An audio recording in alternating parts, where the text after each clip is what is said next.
ಇವತ್ತಿನ ರೆಸಿಪಿ ಪನ್ನೀರ್ ಮಸಾಲ ಮಾಡೋದು ಹೇಗೆ ಅಂತ ನೋಡೋಣ. ತುಂಬಾ ಟೇಸ್ಟಿಯಾಗಿರುತ್ತೆ, ಹಾಗೆ ಕ್ವಿಕ್ಕಾಗಿ ಸಹ ಮಾಡ್ಕೊಳ್ಬೋದು. ಚಪಾತಿ ಪೂರಿಗೆಲ್ಲ ಒಳ್ಳೆ ಸೈಡ್ ಡಿಶ್ಶು ರೋಟಿಗೆ. ಇಲ್ಲಿ ನಾನು ಒಂದು ಪ್ಯಾನ್ ತೊಗೊಂಡಿದ್ದೀನಿ. ಪ್ಯಾನ್ಗೆ ಒಂದು 2 ಸ್ಪೂನ್ನಷ್ಟು ಎಣ್ಣೆನ ಹಾಕ್ಕೊಳ್ತಾ ಇದ್ದೀನಿ. ಹಾಗೆ ಈರುಳ್ಳಿನ ಮತ್ತು ಕ್ಯಾಪ್ಸಿಕಮ್ನ ನಾನು ಈ ರೀತಿ ಕ್ಯೂಬ್ಸ್ ಆಗಿ ಕಟ್ ಮಾಡಿ ಇಟ್ಕೊಂಡಿದ್ದೀನಿ.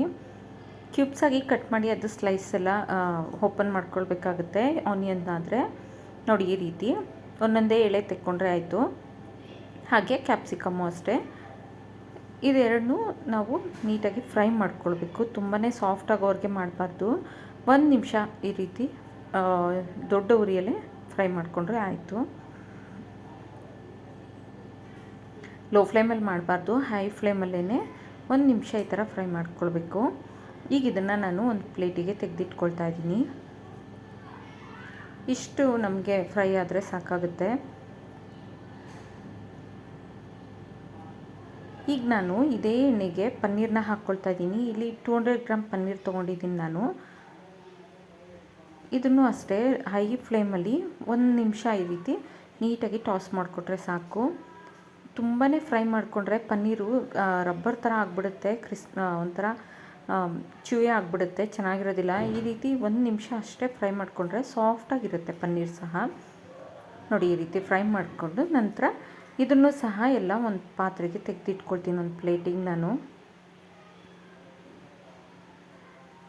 ನೋಡಿ ಈಗ ಆಗಿದೆ. ತುಂಬ ಕಲರೆಲ್ಲ ಚೇಂಜ್ ಆಗೋದೇನು ಬೇಡ, ಲೈಟಾಗಿ ಕಲರ್ ಚೇಂಜ್ ಆಗ್ತಾ ಇದ್ದಾಗೆ ತೆಗೆದಿಟ್ಕೊಂಡ್ಬಿಡ್ಬೇಕು.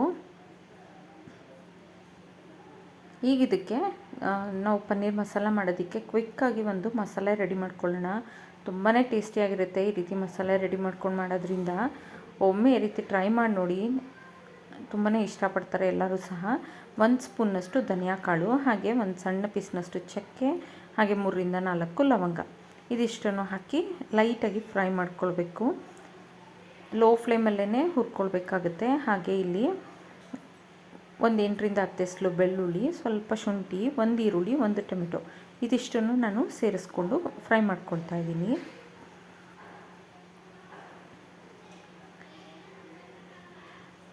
ಸ್ವಲ್ಪ ಕಲರ್ ಚೇಂಜ್ ಆಗೋವರೆಗೆ ಫ್ರೈ ಮಾಡಿಕೊಂಡ್ರೆ ಸಾಕು, ಟ್ರಾನ್ಸ್ಪರೆಂಟ್ ಆಗೋವರೆಗೆ. ತುಂಬ ಏನು ಬೇಯಬೇಕು ಅಂತೇನಿಲ್ಲ. ಇಷ್ಟು ಆಗ್ತಿದ್ದಾಗೆ ಇದಕ್ಕೆ ನಾನು 1-2 ಬ್ಯಾಡಗಿ ಮೆಣಸಿನ್ಕಾಯಿನ ಸೇರಿಸ್ಕೊಳ್ತಾ ಇದ್ದೀನಿ ಕಲರಿಗೋಸ್ಕರ. ಹಾಗೆ ಬ್ಯಾಡಗಿ ಮೆಣಸಿನ್ಕಾಯಿ ಫ್ಲೇವರ್ ಸಹ ಚೆನ್ನಾಗಿರುತ್ತೆ. ನೀವು ಹಸಿರು ಮೆಣಸಿನ್ಕಾಯಿ ಬೇಕು ಅನ್ನೋರು ಈ ಟೈಮಲ್ಲಿ ಸೇರಿಸ್ಕೊಳ್ಬೋದು. ನಂತರ ಇದನ್ನೆಲ್ಲ ರುಬ್ಕೊಳ್ಬೇಕಾಗುತ್ತೆ ಸ್ವಲ್ಪ ತಣ್ಣಗಾಗಿಬಿಟ್ಟು. ಈಗ ಒಂದು ಕಡಾಯಿ ತೊಗೊಂಡು ಕಡಾಯಿಗೆ ಸ್ವಲ್ಪ ಎಣ್ಣೆ ಸೇರಿಸ್ಕೊಳ್ತಾ ಇದ್ದೀನಿ ನಾನು. ಎಣ್ಣೆ ಸೇರಿಸಿದ ನಂತರ ಸಣ್ಣಕ್ಕೆ ಹೆಚ್ಚಿಟ್ಕೊಂಡಿರೋಂಥ ಈರುಳ್ಳಿನ ಸಹ ಸೇರಿಸ್ಕೊಳ್ತಾ ಇದ್ದೀನಿ. ಒಂದು 2ರಿಂದ 3 ಸ್ಪೂನ್ ಈರುಳ್ಳಿ.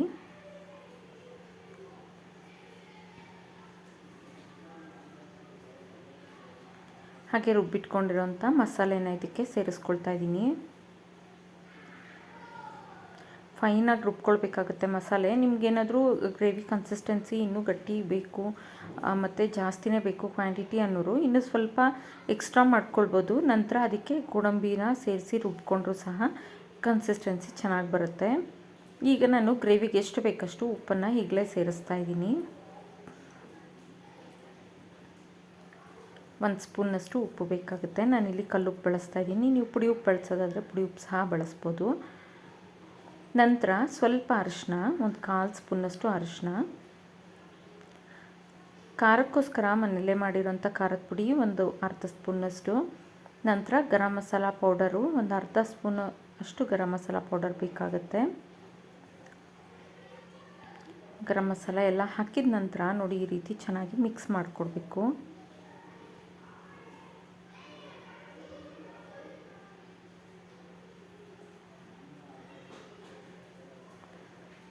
ನಂತರ ಇಲ್ಲಿ ನಾನು ಕಾಶ್ಮೀರಿ ಚಿಲ್ಲಿ ಪೌಡರ್ನ 1 ಸ್ಪೂನ್ನಷ್ಟು ಬಳಸ್ತಾ ಇದ್ದೀನಿ. ಇಲ್ಲ ಅಂತನ್ನೋರು ಸ್ಕಿಪ್ ಮಾಡ್ಬೋದು. ಇದನ್ನು ಸಹ ಹಾಕಿ ಲೋ ಟು ಮೀಡಿಯಮ್ ಫ್ಲೇಮಲ್ಲಿ ಚೆನ್ನಾಗಿ ಫ್ರೈ ಮಾಡಿಕೊಡ್ಬೇಕು. ನಂತರ ಇದೆಲ್ಲ ಫ್ರೈ ಆದ ನಂತರ ಇದಕ್ಕೆ ನಾನು ನೀರನ್ನು ಸೇರಿಸ್ತಾ ಇದ್ದೀನಿ. ಗ್ರೇವಿ ಕನ್ಸಿಸ್ಟೆನ್ಸಿ ಯಾವ ಕನ್ಸಿಸ್ಟೆನ್ಸಿ ಬೇಕು ನೋಡಿಕೊಂಡು ನೀರನ್ನು ಸೇರಿಸ್ಕೊಳ್ಳಿ. ತೀರಾ ತೆಳುನೂ ಮಾಡ್ಕೊಳ್ಬಾರ್ದು, ತೀರಾ ಗಟ್ಟಿನೂ ಮಾಡ್ಕೊಳ್ಬಾರ್ದು. ಕೆಲವರಿಗೆ ತುಂಬ ಗಟ್ಟಿ ಇತ್ತಂದರೆ ಗ್ರೇವಿ ಇಷ್ಟ ಆಗುತ್ತೆ.